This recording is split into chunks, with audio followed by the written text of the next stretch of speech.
அனைவருக்கும் வணக்கம். என் பெயர் ஜெயபாரதி. நான் டிபார்ட்மெண்ட் ஆஃப் சயின்ஸ் அண்ட் டெக்னாலஜியில் ப்ராஜெக்ட் அசிஸ்டண்ட்டாக பணிபுரிகிறேன். நம்ம பார்க்கக்கூடிய டாபிக் என்னென்னா, feed unused and uncooked vegetables left over to cattle. தேவையில்லாத காய்கறி மற்றும் சமைக்காத உணவுப் பொருட்களை மற்ற உயிரினங்களுக்கு எப்படி உணவாக அளிக்கலான்றதை பார்க்கலாம். இன்றைய உலகில் தேவையில்லாத வேஸ்ட்டை அப்புறப்படுத்துறது பெரும் பிரச்சனையாக இருக்குது. இந்த வேஸ்ட்டை எல்லாமே லேண்டில் ஃபில் ஆகிட்டு நம்முடைய சுற்றுச்சூழலுக்கும் நமக்கும் பெரும் பிரச்சனையாக இருக்குது. நம்மளுடைய தினசரி லைஃப்பில் பார்த்திங்கன்னா நிறைய பொருளை வேஸ்ட்டாக தூக்கி போடுறோம். அதில் நம்ம யூஸ் பண்ணாத மற்றும் சமைக்காத காய்கறிகளை மற்ற உயிரினங்களுக்கு எப்படி உணவாக பயன்படுத்தலான்னு பார்க்கலாம். மார்க்கெட்டில் நம்ம பயன்படுத்தாத எவ்வளோ காய்கறி தினமும் குப்பை கிடங்குக்கு போகுது. அந்த பயன்படுத்தாத காய்கறிகளை நம்ம கலெக்ட் பண்ணி அதை ஃபுட் க்ரஷிங் மெஷினில் கொடுத்து நல்லா க்ரஷ் பண்ணி அதை கால்நடைகளுக்கு தினசரி உணவாக நம்ம பயன்படுத்தலாம்.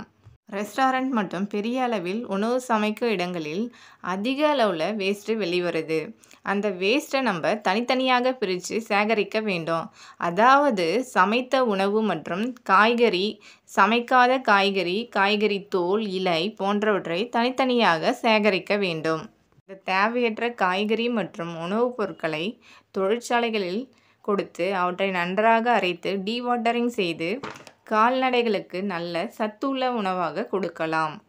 மற்றொரு முறை ஒன்று என்னவென்றால், தேவையற்ற மற்றும் பயன்படுத்தாத காய், இலை, தழை, தோல் அவற்றை நன்றாக பதப்படுத்தி டீவாட்டரிங் செய்து பேலட்ஸாக சேகரித்து பயன்படுத்தலாம். நம்ம காய்கறி வேஸ்ட்டை தனித்தனியாக சேகரிக்கும் போது அதில் தேவையற்ற மெட்டல், கிளாஸ் போன்ற பொருட்களை நீக்கிட்டு அவற்றை நம்ம சுத்தம் செய்து அரைத்து பேலட்டாக, அதாவது மாத்திரை போன்று செய்து வைத்து கொள்ளலாம். அவற்றை ஆடு, மாடு, கோழி, பன்றி போன்றவற்றுக்கு உணவாக அளிக்கலாம். இதுபோன்று தேவையற்ற மாமிசத்தை தனித்தனியாக சேகரித்து அரைத்து அவற்றை பேலட்டாக செய்யலாம். இவற்றை மீன் மற்றும் கோழிகளுக்கு உணவாக கொடுக்கலாம். இன்று இவை அனைத்து மார்க்கெட்டுகளிலும் இந்த பேலட்டுகள் விற்பனை செய்யப்படுகிறது.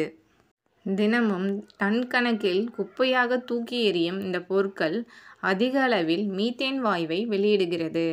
இதனால் கார்பன் ஃபுட் பிரிண்ட் அளவும் அதிகமாகிறது. இதனால் வளிமண்டலத்தில் கிரீன் ஹவுஸ் கேஸின் அளவு அதிகமாக இருக்கிறது. இதுபோன்று தேவையற்ற மற்ற பாதிப்புகளிலிருந்து நம்மை பாதுகாத்து கொள்ள இந்த தேவையற்ற வேஸ்ட்டை குறைக்க வேண்டும். அவற்றை மற்ற உயிரினங்களுக்கு உணவாக அளிக்கலாம். மற்ற உபயோக வழிகளிலும் பயன்படுத்தலாம். நம் சுற்றுச்சூழலையும் தூய்மையாக வைத்து கொள்ள முடியும். இந்த தேவையற்ற வேஸ்ட்டை முறையாக பயன்படுத்தி நல்ல ஆரோக்கியமான வாழ்வை அனைவரும் வாழ்வோம். நன்றி, வணக்கம்.